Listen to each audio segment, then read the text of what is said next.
እኔ ምን አይነት ሰው ነኝ? ሪስክ መወስድ አይነት ሰው ነኝ?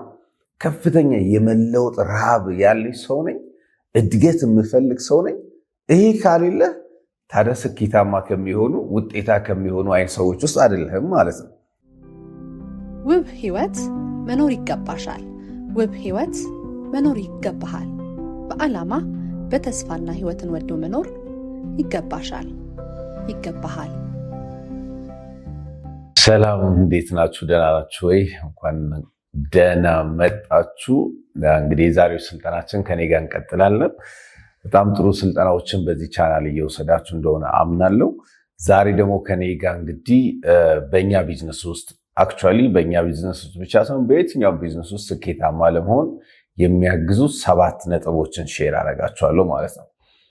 እነዚህ 7 ነጥቦች አንተ በእርግጠኝነት በቢዝነስ ዓለም ላይ ውጤታማ እንድትሆን ማንነትን የሚያሳዩ ናቸው።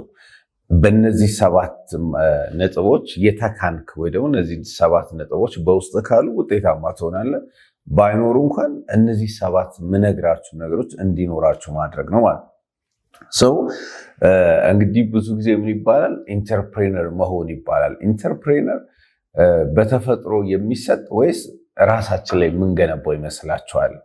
እስኪ አስቡት። ኦፍኮርስ አንዳንድ ሰው ምንም ስልጠና መጽሐፍ ምንም ሳይወስድ ጎበዝ የቢዝነስ ሰው፣ ጎበዝ የፈጠራ ሰው የሆኑ ሰዎች አሉ። እንዲሁም ደግሞ ራሳቸው ላይ ሰርቶም ደግሞ ጎበዝ የቢዝነስ ሰው፣ የፈጠራ ሰው የሆኑ ሰዎች አሉ። ስለዚህ ኢንተርፕሬነር ወይ ደግሞ የስራ ፈጣሪነት፣ የቢዝነስ ባለቤትነት በሁለቱም ይኖራል ማለት ነው። በተፈጥሮም ይኖራል፣ ሆኖ የሚወለዱ አይነት ሰዎች አሉ። እንዲሁም ደግሞ ራሳቸውን አብቅተው ጎበዝ የፈጠራ ሰው፣ የቢዝነስ ሰው የሚሆኑ ሰዎችም አሉ። እንግዲህ በሁለቱም ካለ እኛ እድለኞች ነን ማለት ነው። የሆኑ ሰዎች እሰየው እሱን እናዳብራለን። እኔ እኮ የፈጠራ የቢዝነስ ብቃቱ የለኝም የምንል ሰዎችም፣ ነገር ግን ጥሩ እድሉ ምንድነው? ራስን ማብቃት እንችላለን ማለት ነው። ታዲያ የኢንተርፕሬነርስ ወይንም የስራ ፈጣሪዎች፣ የቢዝነስ ባለቤቶች፣ ስኬታማ የሚሆኑ ሰዎች እነዚህ 7 ምነግራችሁን ነጥቦች በውስጣቸው አሉ ማለት ነው። መገለጫዎቻቸው ናቸው። የመጀመሪያው ምን ይላል መሰላችሁ? በጣም ከፍተኛ የሆነ የመለወጥ የማደግ እና ሪስክ የመውሰድ ማንነት አላቸው። የመለወጥ የማደግ እንዲሁም ደግሞ ሪስክ የመውሰድ ማንነት አላቸው። ስለዚህ አሁን አንተም አንቺም እንግዲህ ራስሽን እንድትጠይቅ የምፈልገው እኔ ምን አይነት ሰው ነኝ? ሪስክ መውሰድ አይነት ሰው ነኝ? ከፍተኛ የመለወጥ ረሃብ ያለኝ ሰው ነኝ? እድገት የምፈልግ ሰው ነኝ? ይሄ ካሌለ ታዲያ ስኬታማ ከሚሆኑ ውጤታ ከሚሆኑ አይነት ሰዎች ውስጥ አይደለህም ማለት ነው። ስለዚህ ሆን ብሎ ሰው ምን ማድረግ አለበት? ረሃቡን መጨመር መቻል አለበት። የማደግ የመለወጥ የማግኘት የማሳካት ፍላጎቱን በጣም ከፍተኛ ማድረግ አለበት። እንደዚህ አይነት ጠንካራ የሆነ ፍላጎት ካሌለውና ሪስክ የማይወስድ ከሆነ ሰው የተለየ ስራ አይሰራም። የተለየ መንገድ አይመርጥም። ብዙ እድሎች እንኳን ቢሰጡ ተቀብሎ የመጠቀም እድሉ በጣም ያነሰ ነው ማለት ነው። እንደምንም በሰዎች እገዛ ጉትጎታ ወይ ደግሞ በሰዎች ማበረታታት የሆነ እድል ቢቀበል እንኳን በአግባቡ አይጠቀምበትም። እኔ አሁን ባለንበት ቢዝነስ እንግዲህ ባለኝ ልምድ እስካሁን ባለኝ ቆይታ አብረውኝ ስኬታማ የሆኑ ሰዎች እንዲሁም ደግሞ አብረውን ጀምሮ ካጠገባችን የቀሩ ሰዎች፣ ሳይጀምሩ ፈርቶ የቀሩ ሰዎች፣ በብዙ መልኩ እንግዲህ የተንጠባጠቡ ሰዎች ሳይ አብዛኞቹ የምን እጥረት አለባቸው? ከፍተኛ የሆነ የማሳካት የማግኘት ፈተናን አልፎ ውጤታማ የመሆን ረሃባቸው ትንሽ ስለሆነ፣ እንዲሁም ደግሞ ሪስክ መውሰድ አይፈልጉም። ሴፍ ነው የሚጫወቱት። በቃ በጥንቃቄ ይጫወታሉ። ጥንቃቄ የሚያበዛ ሰው ደግሞ ፈሪ ነው የሚሆነው። በጣም ብዙ ሰው እየተጠነቀቀ ጠንቃቃ ነው የሚሆነው። ላለመስራት፣ ላለማደግ፣ ኃላፊነት ወስዶ የሆነ ድፍረት የሚጠይቅ ነገር ውስጥ ላለመግባት ይጠነቀቃል። ጓደኞቼን ባጣስ፣ ሰው ባጣስ፣ እንትን ባጣስ፣ ራሴን ባጣስ፣ ብቻ ባጣስ እያለ የሚያጣውን ነገር ብቻ በማሰብ የሚያገኘውን ነገር ለማግኘት የሚተገበርን ተግባር ብዙ ሰው አይተገብርም። ስለዚህ ሪስክ አይወስዱ፣ እንዲሁም ከፍተኛ ረሃብ የላቸው ብዙ ሰዎች። ኢንተርፕሬነርስ የቢዝነስ ባለቤቶች ስኬታማ እየሆኑ ያሉ ሰዎች ደግሞ ምን አይነት ሰዎች ናቸው? ረሃብ ያላቸው ናቸው። በጣም የመለወጥ የማደግ የማግኘት ፈተናዎችን አልፎ ውጤቱን የመቀበል ከፍተኛ ፍላጎት ያላቸው እንዲሁም ሪስክ ተቀባይ ናቸው ማለት ነው። ታዲያ አንተ የትኛው ነህ? ቢዝነስ ውስጥ ሆነ ይሄ ማንነት አለህ ወይ? ቢዝነስ ውስጥ ለመግባት ይሄ ማንነት አለህ ወይ? የሚሰጥን ኦፖርቹኒቲ አሰየው ብለህ ተቀብለህ ለመጠቀም ይሄ ማንነት አለህ ወይ? ይሄንን ይጠይቃል። ስለዚህ የመጀመሪያው ወሳኙ ነጥብ በቢዝነሱ ስኬታማ ለመሆን ኢንተርፕሬነር አይነት ባህሪ አለኝ፣ ስኬታማ የሚያስደርግ አይነት ባህሪ አለኝ፣ ማንነት አለኝ ካል የመጀመሪያው ከፍተኛ የሆነ የመለወጥ ፍላጎት እና ሪስክ ወሳጅ መሆን ነው ማለት ነው። ይህን ስታደርጉ እንግዲህ ትልቅ የሆነ ግብ ያስፈልጋል ማለት ነው።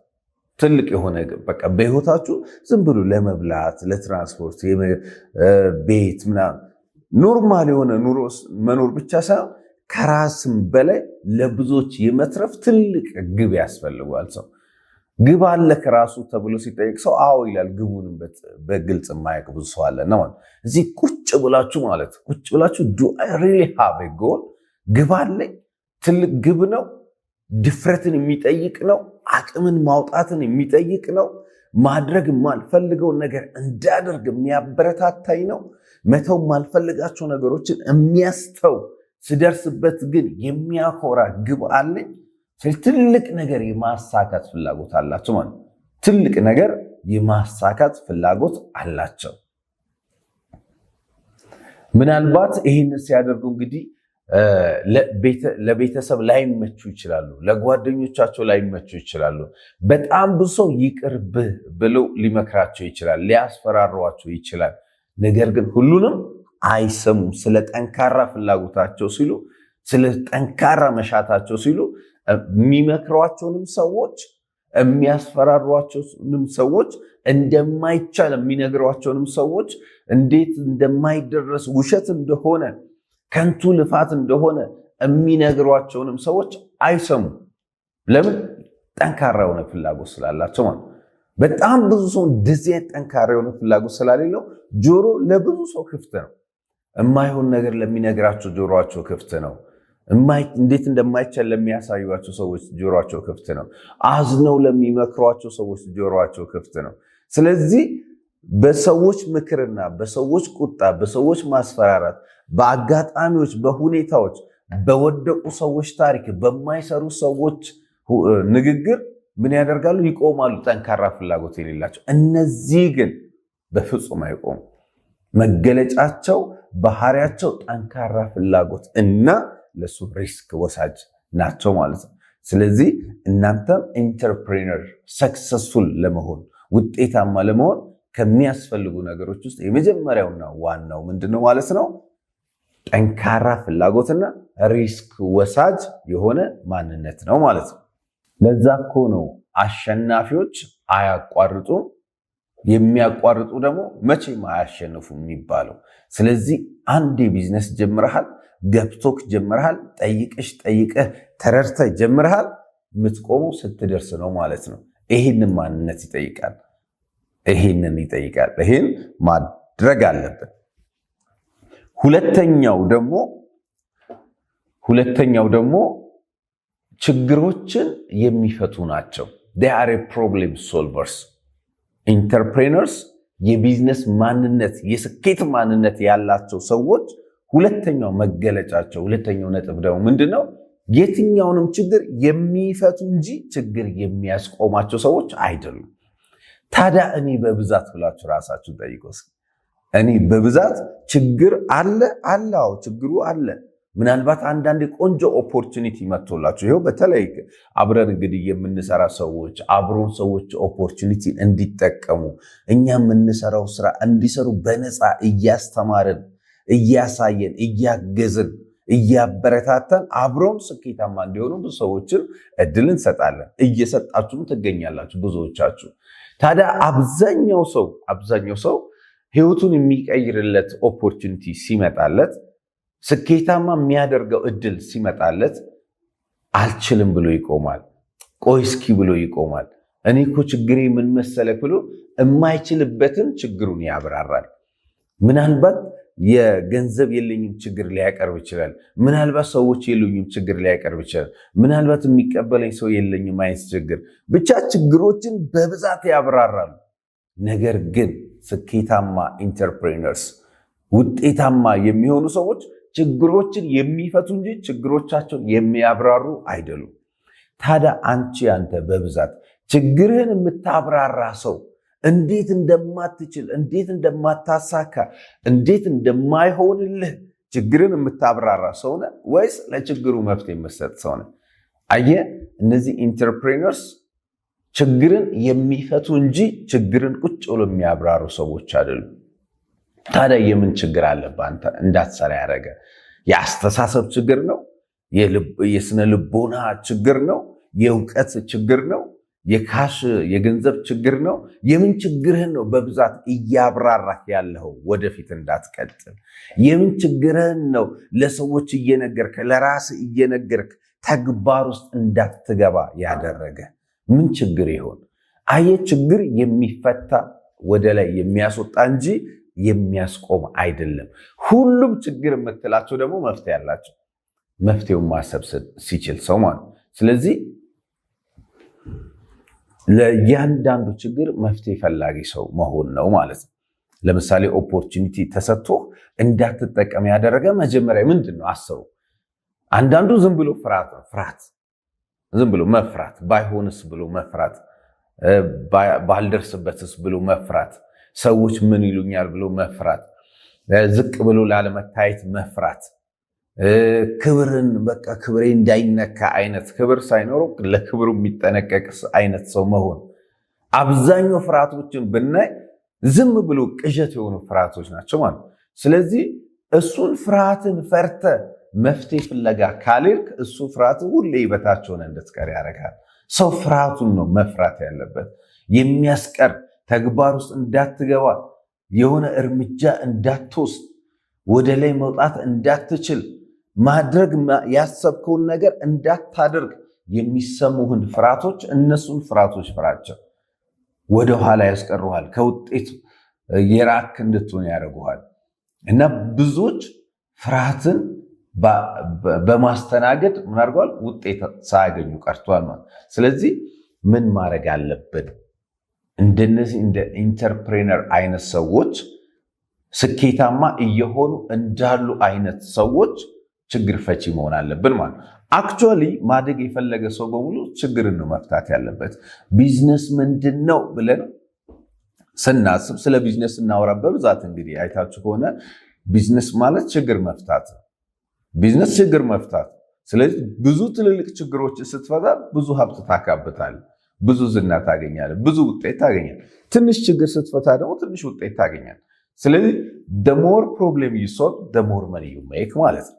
በጣም ብዙ ትልልቅ ችግሮችን በፈታን ቁጥር በጣም በብዙ ማደግ እንችላለን። የግል ችግርን ከመፍታት እስከ የሀገር ችግርን መፍታት። ስለዚህ ችግር እንደየደረጃው እየተፈታ ይላል ማለት። የግል ችግርን ፍታ። እኔ ገንዘብ የለኝም የሚለው እንዴት ገንዘብ ላግኝ ትንሽ ነገር ለመጀመር ብለህ ብታስብ አእምሮ እንዲህ ብታደርግ እኮ ብሎ ይነግርሃል። እንደዚህ ብታደርግ ብሎ አእምሮ የነገረህን ነገር ሳትፈራ ሳታመነታ ብትተገብር የሆነ ውጤት ታመጣለህ። ኤግዛክትሊ ያሰብከው ውጤት እንኳን ባያመጣ ሌላ ውጤት የሚያመጣ ሀሳብ ደግሞ ፕሮቫይድ ያደርጋል፣ ያቀርብልሃል አእምሮ። ስለዚህ ችግር ፈቺነት የኢንተርፕሬነር የቢዝነስ ባለቤትነት መገለጫ ነው። እዚህ ቢዝነስ ውስጥ ሆነ ችግር ገጠመኝ እኮ ስትል እሱን ችግር ፍታ። ኦፍኮርስ አንዳንድ ችግር ለብቻ ላትፈታ ትችላለህ። ችግሩን ለመፍታት የሚያግዙ ሰዎችም ኮሚኒኬት አድርግ። እኔ ሰው ማናገር አልወድም፣ እኔ ከሰው ጋር ብዙ መቀራረብ አልወድም። ኖ መቀራረብ ከፈለገ ጉዳዩ መቅረብ ግዴታ ነው ማለት። የሚመችህ ሳይሆን ስኬትህ እድገትህ የሚመቸውን ነገር ማድረግን ይጠይቃል። ኢንተርፕሬነርስ እንደዛ ናቸው። ውጤታማ እየሆኑ ያሉ ሰዎች እንደዛ ናቸው። እዚህ ቢዝነስ ውስጥ አንተም ውጤታማ መሆን ከፈለግ እኔ እኮ ችግሬ እንዳላድግ ብለህ ካወራ አታድግም። ችግሩን ለመፍታት መፍትሄ የምትፈልግ መንገድ የምትፈልግ ከሆነ ግን ዩካን ግሮ በደንብ ማደግ ትችላላችሁ ማለት ነው። ስለዚህ ይሁላችሁ ለየትኛው ማየት ችግር እንግዲህ እዚህ ቢዝነስ በተለይ እንግዲህ አሁን ባለውበት ቢዝነስ ባለኝ ቆይታ ባለኝ ስኬት ወድቆ በመነሳት ባለፍኩባቸው ነገሮች ሁሉ ሶስት አይነት ሰዎች አሉ። እንግዲህ ተመሳሳይ ችግር ኖሮባቸው 3 አይነት ሰዎች አሉ ለችግሩ ማለት ነው። አንዳንዱ የገንዘብ እጥረት ችግር፣ የእውቀት ችግር፣ የብዙ አይነት ችግሮች ይኖሩናል ወደ ስኬት ስንሄድ እና ላለው ችግር 3 አይነት ሰዎች አሉ። የመጀመሪያዎቹ አይነት ሰዎች ችግር አለባቸው። አዎ። የገንዘብ እጥረት አለባቸው። አዎ። የእውቀት እጥረት አለባቸው። አዎ። ሰው ያለማወቅ ችግር አለ። ብዙ እውቀት ይኖራል። በቃ እንዳልሰራ ያደረገኝ፣ ውጤታማ እንዳልሆን ያደረገኝ ችግሩ እኮ ብለን ምናብራራቸው ይኖራሉ። ለተመሳሳይ ችግር 3 አይነት ሰዎች አሉ። የመጀመሪያዎቹ አይነት ሰዎች ችግሩ አንድ ቀን እንደሚፈታ ቁጭ ብሎ የሚጠብቁ ሰዎች ናቸው። የገንዘብ ችግራቸው፣ ድህነታቸው፣ ማጣታቸው፣ የማይፈልጉትን ህይወት መኖራቸው ችግር ነው። አይፈልጉትም። የማይፈልጉት ቦታ ላይ የማይፈልጉትን ህይወት እየኖሩ የማይፈልጉትን አይነት ስራ እየሰሩ የማይበቃ አይነት ገቢ የሚያስገኝ አይነት ስራ እየሰሩ ብቻ በህይወት ላለባቸው ችግር ኦፖርቹኒቲ እድል ተሰጥቷቸው ሰርተው ህይወታቸውን የሚቀይሩበት የቢዝነስ እድል እየሰጠናቸው እውቀት የሚያገኙበት በትክክል ስኬታማ የሚሆኑበትን እድል እየሰጠናቸው እኔ እኮ ችግሩ ብለው ችግራቸውን የሚያዩ በ3 አይነት መልኩ 3 አይነት ሰዎች አሉ። የመጀመሪያዎቹ አይነት ሰዎች ምንድን ናቸው? ቁጭ ብለው መፍትሄ ከሌላ አካል የሚጠብቁ ናቸው። ከሌላ አካል ከሆነ ዘመዳቸው መፍትሄ የሚጠብቁ ናቸው። መንግስት የሆነ ተአምር እንዲፈጥርላቸው የሚጠብቁ፣ የሆነ ቀን መንግስት ሲቀየር ብሎ ቁጭ ብሎ እንደሚለወጥ የሚጠብቅ ሰው አለ። ምናልባት ውጭ ሀገር ካለው ዘመዱ የሆነ አካል ላይ እሱ ገንዘብ ልኮልኝ ህይወቴ ተለውጦ ብሎ የሚጠብቅ ሰው አለ። አንድ ቀን ተአምር ይፈጠራል ብሎ እሱ ምንም ሳያደርግ ያለምንም ጥረት ያለምንም ትጋት የሆነ ተአምር የሚጠብቁ ሰዎች አሉ። የኔ ነገርማ እንደዚህች አትቀርም፣ ፈጣሪ አንድ ቀን ህይወትን ይለውጣታል ብሎ የሚጠብቁ ሰዎች አሉ። ፈጣሪ ጥረ ግረ አምነ ጠይቀ ሰርተ አገኝ ብሎ ያዘዘውን የሰጠውን ፍቃድ ሳይተገብር የሚጠበቅበትን ነገር ሳይወጣ አንድ ቀን የሚጠብቅ ሰው አለ። እኔማ እንደዚሁ አልቀራትም እያለ ይሄው የቀረ ስንት ሰው አለ። ስለዚህ የመጀመሪያዎቹ ሰዎች ምን አይነት ሰዎች ናቸው? ቁጭ ብለው መፍትሄ ከሌላ አካል የሚጠብቁ ሰዎች ናቸው። እኔ በእኛ ቢዝነስ ላይ አብረን እንድንሰራ እድል ስንሰጣቸው ወድጀዋለሁ፣ ህይወቴን እንደሚቀይር ገብቶኛል፣ ተአምር እንደምፈጥርበት ተያይቶኛል፣ መልካም እድል ነው፣ ታዲያ ተጠቀምበት ሲባል አንድ ቀን እጄ ላይ ገንዘብ ሲገባ፣ አንድ ቀን ነገሮች ሲመቻቹልኝ ብሎ ቁጭ ይላል። ነገሮች አይመቻቹልህም፣ አንተ ነህ የምታመቻቸው። አንድ ቀን ቢዝነስ የምትጀምርበት ገንዘብ እጅ ላይ አይገባም፣ አንተ ነህ እጅ ላይ እንዲገባ የምታደርገው። ምንም ጥረት ሳያደርጉ እጃቸው ላይ እንዲገባ ቁጭ ብለው የሚጠብቁ ሰዎች አሉ። የመጀመሪያዎቹ ሰዎች ቁጭ ብለው መፍትሄ ጠባቂ አይነት ሰዎች ናቸው። ሁለተኞቹ አይነት ሰዎች ደግሞ ችግሩ አለ፣ አዎ አለ፣ ችግሩን የሚያማርሩ ናቸው፣ ኮምፕሌን የሚያደርጉ ናቸው። እኔ እኮ ከድሃ ቤተሰብ ባልወለድ ኖሮ፣ እኔ እኮ የተማርኩ ብሆን ኖሮ፣ እኔ እኮ መንግስት ቢያግዘኝ ኖሮ፣ እኔ ዘመዶቼ ቢያግዙኝ ኖሮ፣ ያ ዘመዴ እኮ ገንዘብ ቢሰጠኝ ኖሮ፣ እኔ እኮ ሰው ቢረዳኝ ኖሮ እያሉ ችግራቸውን በተለያየ መልኩ አድርጎ ምን ያደርጋሉ? ያማርራሉ። እንትን ባይከሰት ኖሮ፣ ተምሬ ስራ ባገኝ ኖሮ፣ ስራ ባላጣ ኖሮ እያሉ ያጡትን ነገር ዴይ ኮምፕሌን ያማርራሉ፣ ይራግማሉ፣ ይጠሉታል እና አማራሪ ናቸው ማለት ነው። በህይወት ያለባቸውን ችግሩ ነው የሚያማርሩት። ማጣታቸውን ያማርራሉ ማለት ነው። የእውቀት እጥረታቸውን ያማርራሉ ማለት ነው። ዘመድን ያማርራሉ ማለት፣ ቤተሰብን በቃ ኃላፊነትን አይወስዱም፣ ለሌላ ሰው አሳልፈው ይሰጣሉ። ማማረር፣ ጥላቻ ውስጥ መራገም ውስጥ የሚቀመጡ ሰዎች ናቸው። ስለዚህ የመጀመሪያዎቹ ቁጭ ብለው ከሌላ መፍትሄ ይጠብቃሉ። ሁለተኞቹ ደግሞ ችግሩን ነው የሚያማርሩት፣ ኮምፕሌን ያደርጋሉ። ቢኖረኝ ኖሮ እኮ ያልኖረኝ እኮ እያሉ እንዳይኖራቸው ያደረጋቸው ሌላ አካል እንደሆነ አድርገው ምን ያደርጋሉ? ያማርራሉ። ሁለተኞቹ። ሶስተኞቹ አይነት ሰዎች ደግሞ ምንድነው? ለእያንዳንዱ ችግር መፍትሄ አቅራቢ ናቸው። there is a problem, yes of course፣ የገንዘብ እጥረት ምንም በቃ ሌላው ሰው ያለበትን ችግር እነሱም አለባቸው።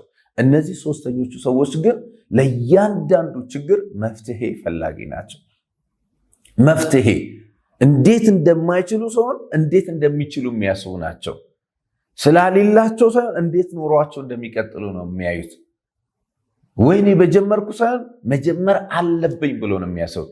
አእምሯቸውን መፍትሄ ስለሚያዙት፣ መፍትሄ ስለሚያስገድዱት ሁሌ እንዴት እንደሚችሉና እንዴት እንደሚቀጥሉ እንዴት እንደሚጠቀሙ ብቻ ስለሚያስቡ አእምሯቸው ሁሌ መፍትሄ ያቀርብላቸው። ስለዚህ አእምሮ በሚያቀርብላቸው መፍትሄ ደግሞ አስበው ብቻ ቁጭ አይሉም፣ በቀጥታ ወደ ተግባር ይገባሉ። ን የማይጀምሩት የማይሞክሩት ነገር የለም። ሁሌ አዳዲስ ነገር ሞካሪ ናቸው። ሁሌ አዳጊ ናቸው። ሁሌ በእድገት ውስጥ ይኖራሉ። እውቀትም፣ ግንዛቤም፣ ገንዘብ ብዙ ነገራቸው እያደገ ይሄዳል። ስለዚህ የአንተ የኢንተርፕሬነርነት መገለጫ ሁለተኛው ነጥብ ምንድነው? ችግር ፈቺነት ነው ማለት ነው። ፕሮብሌም ሶልቨር መሆን።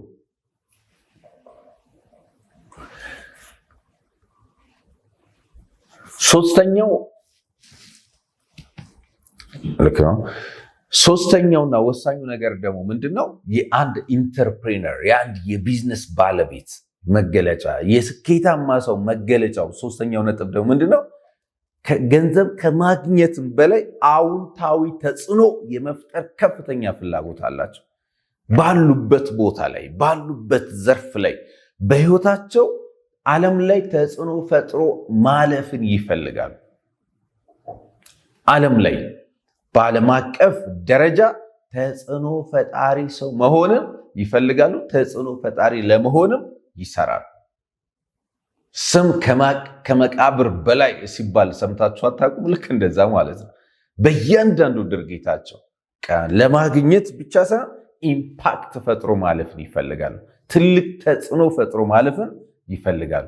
ታዲያ አንተ፣ አንቺ አልፎ አልፎ በቃ በዓለም አቀፍ ደረጃ ተጽዕኖ ስትፈጥር፣ ዓለም ላይ ስማችሁ ኢምፓክት ሲያደርግ፣ በስማችሁ ብዙ ሰዎች ሲያስተምሩ፣ በስማችሁ ብዙ ሰዎች ሲነቃቁ፣ በስማችሁ ብዙ ሰዎች ተነሳሽነት ሲኖራቸው፣ በስማችሁ አዎንታዊ ተጽዕኖ ሲፈጠር ይታያችኋል ወይ? እና ያንን ተጽዕኖ ለመፍጠር ነው ወይ እንቅስቃሴ የምታደርገው? ራሳችሁን ይዩት። በቃ አስብ እስኪ ስለ ራስህ፣ አስቢ እስኪ ስለ ራስሽ፣ ስለ ራስህ። ምን ያክል ተጽዕኖ መፍጠር የሚፈልግ ሰው ነህ? ምን ያክል ተጽዕኖ መፍጠር የምትፈልጊ ሰው ነሽ? ብዙ ሰው በቃ መብላት፣ መጠጣት፣ በልቶ ከተኛ ከላስ ነው። እነዚህ ኢንተርፕሬነርስ የቢዝነስ ባለቤት መሆን የሚፈልጉ ማደግ፣ ስኬታማ መሆን የሚፈልጉ ሰዎች ግን ከራሳቸው አልፈው ኢምፓክት ፈጥሮ ማለፍ ይፈልጋሉ። አዎንታዊ ተጽዕኖ ፈጥሮ ማለፍ ይፈልጋሉ። በሄዱበት በሚሰሩበት ስራ ሁሉ ዴር ኢምፓክት ሜከርስ። ቢዝነሳቸው ሲሰሩ ተጽዕኖ ለመፍጠር ነው የሚሰሩት፣ ለማግኘት ብቻ አይደለም። ዴር ቢዮንድ ሜኪንግ ዋት ማኒ። ገንዘብን ከማግኘት በላይ የሆነ ማንነት ነው ያላቸው።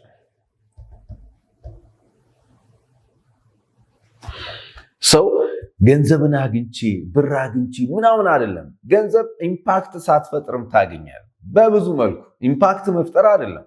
ሰርቀ፣ አጭበርብረ፣ ሙስና ሰርተ፣ የሚያዋርዱ ተግባራቶችን ተግብረ ገንዘብ ልታገኝ ትችላለህ። ኢንተርፕሬነርስ፣ ሰክሰስፉል ፒፕልስ ግን እንደሱ አይደለም። ኢምፓክት፣ የሰዎችን ህይወት በአዎንታዊ መልኩ መቀየር፣ በሰዎች ህይወት ላይ አዎንታዊ ተጽዕኖ መፍጠርን ትልቁ ግባቸው አድርጎ ይሰራሉ።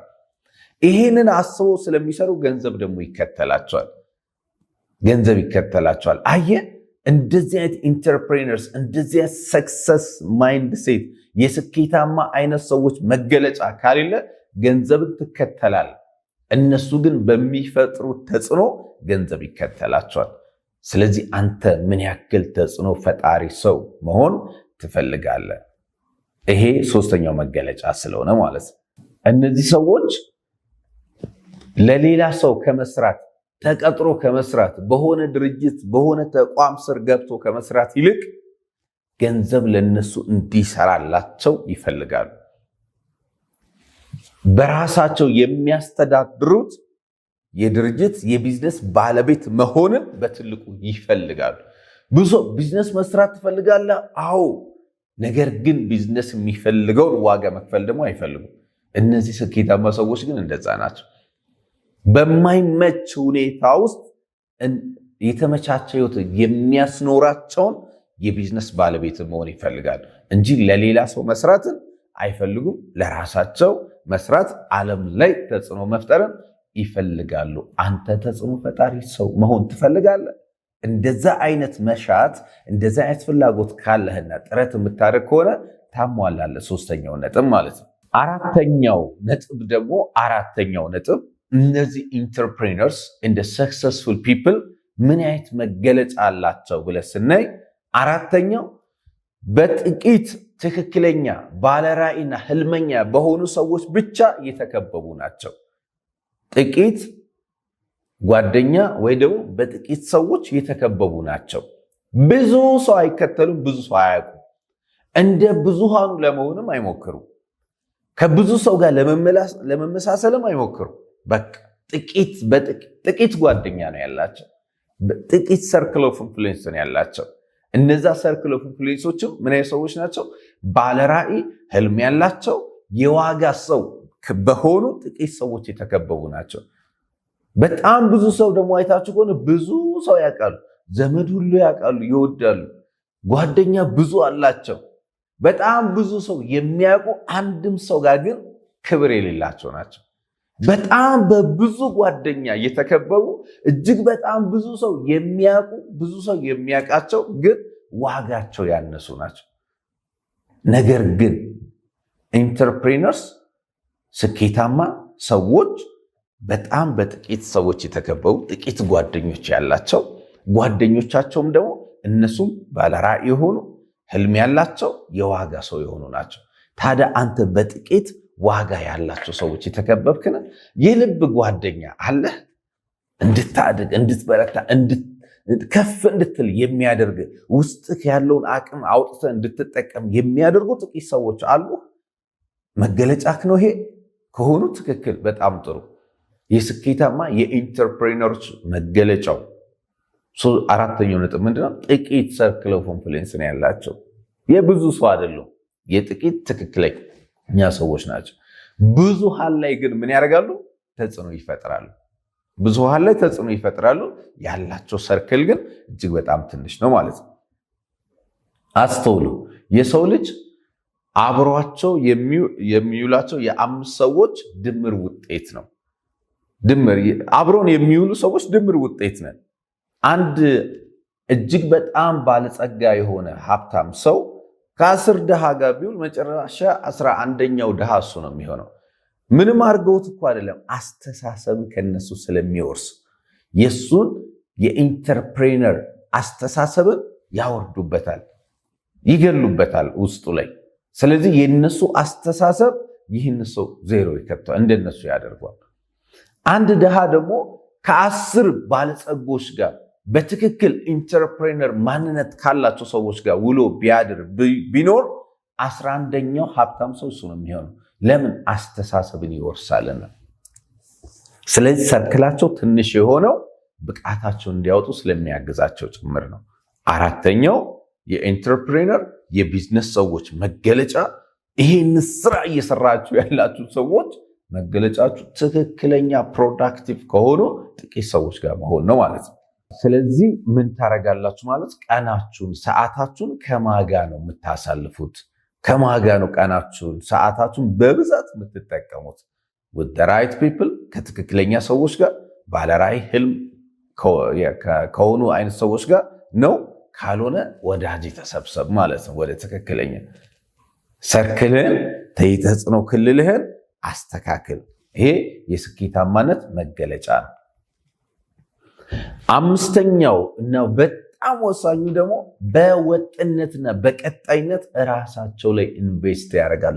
ራስ ላይ ሰልፍ ኢንቨስትመንት ኮንሲስተንትሊ ሳያቋርጡ። እድገት ራሳችንን ባሳደግነው ልክ ወደ ህይወታችን የምናመጣው። ስኬት እኛ ለስኬት የሚስማማ ማንነትን በገነባነው ልክ ወደ ራሳችን የምናመጣው ነው። ስለዚህ አምስተኛው የኢንተርፕሬነርስ የሰክሰስፉል ፒፕልስ መገለጫ የስኬታማ ሰዎች መገለጫ አምስተኛው ነጥብ ምንድነው? በወጥነትና በቀጣይነት ራሳቸውን ያሳድጋሉ። ራስን ስታሳድግ ራስን ይመራዋል፣ ህይወትን ይመራዋል። በወጥነት የስልጠና ሴሚናሮች ላይ ይሳተፋሉ። በወጥነት መጽሐፍቶችን ያነባሉ። በወጥነት ስልጠናዎችን እየገዙ ይሰለጥናሉ። አእምሯቸውን ያዳብራሉ። በዛ ጉዳይ ላይ ውይይት ያደርጋሉ። ሁሌ ራሳቸው ላይ ይሰራሉ። ራስ ላይ መስራት አስፈላጊ ነው። አዎ ይላል ሁሉም ሰው። ራሱ ላይ የሚሰራ ሰው ግን ጥቂት ነው። እሱ ነው ልዩነትን የሚፈጥረው። ስለዚህ አንተ ከየትኛው ነው? ራስን ቼክ ዮርሰልፍ። ራሳችሁ ላይ ኢንቨስት የምታደርጉ ሰውነት በጣም ጥሩ ሰው በወጥነት አእምሮ ሁሌ መመገብ ይጠይቃል። ሁሌ መልካም ሀሳብን፣ መልካም እውቀትን፣ መልካም ግንዛቤን ሁሌ አእምሮ ይፈልጋል። አእምሮ በመገብከው ልክ ነው ህይወትን የሚመግበው። ስለዚህ እነዚህ ሰዎች በወጥነትና በቀጣይነት ሰልፍ ኢንቨስትመንት ላይ ይሰራሉ። ራስ ላይ ኢንቨስት ማድረግን ይሰራሉ። ሰልፍ ኢንቨስትመንት ኢዝ ዘ ቤስት ኢንቨስትመንት ኤቨር ፎር ሂውማን ቢንግ ይባላል። ራስ ላይ ኢንቨስት ማድረግ፣ አእምሮ ላይ ኢንቨስት ማድረግ መተኪያ የሌለው ምርጡ ኢንቨስትመንት እዚህ ምድር ላይ ራስ ላይ ኢንቨስት ማድረግ ነው። ምክንያቱም ሁሉ ከአንተ ራስ ውስጥ ነው የሚመነጨው። ማመንጨት እንዲችል ነው አእምሮክ ላይ ኢንቨስት የምታደርገው። አእምሮ ላይ አይሰሰትም። ያለህን ነገር የምትበላው የምትለብሰው ላይ ቀንሰ አእምሮ ላይ ኢንቨስት ብታደርግ አእምሮ መልሶ አንተን ያበላሃል። ስለዚህ በአእምሮክ መብላት ከፈለክ አእምሮህን አብላው። መጀመሪያ በቃ ይጦርሃል፣ ይመግብሃል፣ ያሳድጋል። ይህንን ያደርጋሉ። ስድስተኛው እና ወሳኙ ነጥብ ደግሞ ምንድነው? ሁሌ መሪ ናቸው። ዳሪ ሊደር ኢንተርፕሬነርስ፣ ቢዝነስ ኦውነርስ፣ ስኬታማ ሰዎች እንዲሁ መገለጫቸው ምንድነው? መሪ ናቸው። ኃላፊነት ይወስዳሉ፣ ችግር ይፈታሉ፣ ጠንካራ የሆነ ፍላጎት አላቸው። ዳሪ ሊደር ከፊት ሆነው የሚያሳዩ፣ የሚተገብሩ፣ የሚሰሩ አድርገው መሆን እንደሚችል የሚያሳዩ ናቸው። መሪ ማለት ብዙ ሰው የሚያስከትል ሰው ብቻ ማለት አይደለም። መሪ ማለት በአዎንታዊ መልኩ ተጽዕኖ ፈጥሮ አንድን ውጤት አምጥቶ ውጤቱ መምጣት እንደሚችል የሚያሳይ ሰው ነው። አንተም እዚህ ቢዝነስ ውስጥ ይህንን ማድረግ ትችላለህ ማለት ነው። መሪ ናቸው። መሪ መገለጫቸው ነው ማለት ነው። ሰውን ሊድ ያደርጋሉ፣ ኢንስፓየር ያደርጋሉ፣ ያስተገብራሉ፣ ይተገብራሉ፣ ውጤትን ያመጣሉ። ይሄንን የሚያደርጉ ከሆነ መሪ ናቸው። ይሄ ደግሞ የኢንተርፕሬነር የስኬታማ ሰዎች መገለጫ ነው ማለት ነው። ሰባተኛውና የመጨረሻው ደግሞ ምንድነው? they will never give up። በፍጹም ተስፋ አይቆርጡም። ተስፋ ያለ መቁረጥ የኢንተርፕሬነር የስኬታማ የቢዝነስ ሰዎች መገለጫ ነው። ተስፋ ያለ መቁረጥ። በጣም ብዙ ሰዎች አብሮኝ ለመስራት በእኛ ቢዝነስ ውስጥ በቢዝነሳችን ኔቸር ውስጥ ብዙ ሰዎች ይጀምራሉ። መጀመር ቀላል ስለሆነ የተወሰኑ ሰዎች ይጨርሳሉ። መጨረስ ጽናትን ይጠይቃል። በሐሳባችን ላይ መጽናት፣ በበጎ ስሜታችን ላይ መጽናት፣ መለወጥ በመፈለጋችን በፍላጎቱ ላይ መጽናት፣ እንደሚሆንልን በማመን ላይ መጽናት፣ ግብ እያወጡ መተግበር ላይ መጽናት ውጤትን ያመጣል። መጽናት ጽኑ ናቸው። ማንም አያስቆማቸው። ከውስጥ የመጣ የስሜት የሐሳብ ማንነት አያስቆማቸው። ከውጭ የሚመጣ የሰዎች ሐሳብም አያስቆማቸው። ውጫዊም ውስጣዊም የሆነ ነገር ተስፋ እንዲቆርጡ አያደርጋቸው። ተስፋ የሚያስቆርጡ ብዙ ነገሮች ቢመጡ they will never give up። እነዚህ ሰዎች ግን በፍጹም ተስፋ አይቆርጡም። መገለጫቸው ነው። ይህንን ያደርጋሉ። እንግዲህ ተስፋ አይቆርጡም ስላችሁ ላለመስራት ምክንያት አያቀርቡም። እንዴት እንደሚሰሩ ምክንያት ይፈልጋሉ። ለማቆም የሚያስቆማቸውን ነገር አያዩም። የሚያስቀጥላቸውን መንገድ ግን ይፈልጋሉ ለመቀጠል። ስለዚህ ጽኑ ናቸው፣ መቀጠል ብቻ። ስለዚህ አንተም አንቺ በቢዝነስ ውስጥ በምትሰራው ስራ ውስጥ እነዚህ ሰባቱ ነጥቦች ብትካናቸው የሉህም ማዳበር ትችላል። አሉ፣ በቃ ተጠቀምባቸው። you're going to be the success example። ስለዚህ የስኬት ምሳሌ መሆን ትችላለህ። የኛ የቢዝነስ ባህሪ ደግሞ ስኬታማ ሆነ የስኬት ምሳሌ እንድትሆን እንጂ ቆመ የውድቀት ምሳሌ እንድትሆን አይፈቅድልም። በቃ በህይወት አድገ የእድገት ምሳሌ አድገሽ የእድገት ምሳሌ ሁኝ እንጂ ቆመሽ ወድቀሽ የውድቀት ምሳሌ እንዳትሆኝ። ምክንያቱም ነገ ታሪክ ይፈልግሻል። ታሪክ ሰሪ ሰውነ፣ ታሪክ ቀያሪ ሰውነ፣ ታሪክ የሚጻፍል ሰውነ። ሰው በጽናት በመቀጠል ስኬታማ እንደምትሆን አምናለሁ። የመጨረሻ ምክሬ ግን ሰልፍ ኢንቨስትመንት፣ ራስ ላይ ኢንቨስት ማድረግን አትደራደሩበት። ማህበርን ለመደገስ ዓመት በዓልን ለመደገስ የምታወጣውን ያክል አእምሮክ ላይ ብታወጣ ተአምር መፍጠር ይችላል አእምሮክ። አመሰግናለሁ። መልካም ጊዜ ይሆንላችሁ። ውብ ህይወት መኖር ይገባሻል። ውብ ህይወት መኖር ይገባሃል። በዓላማ በተስፋና ህይወትን ወዶ መኖር ይገባሻል፣ ይገባሃል።